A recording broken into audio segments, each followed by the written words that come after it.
Благодарам. Значи јас она што го имам како информација дека оваа есен се планира пошумување на само 50 хектари од опожарени 300-400 хектари на теренот. Стравот е дека ако не се истретира подрачјето, кој што беше да потенцира единствена зона со шума околу Велес, ако не се истретира есен во целото подрачје, дека шансите да се случи ерозија врз база на околината околу Велес се огромни и дека веќе пролетта ќе биде доцна.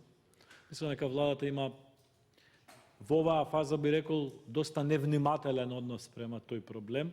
Гледам така некако лаганица е пуштена работата и имам чувство дека ќе се пропушти можноста брзо да се интервенира и да се санира подрачјето.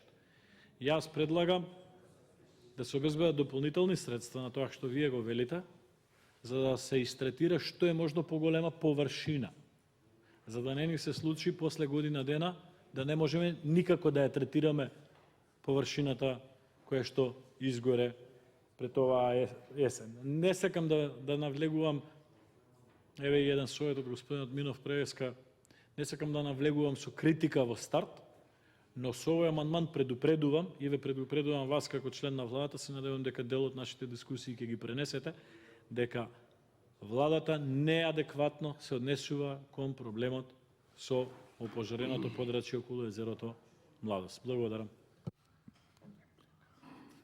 Диме Белковски реплика.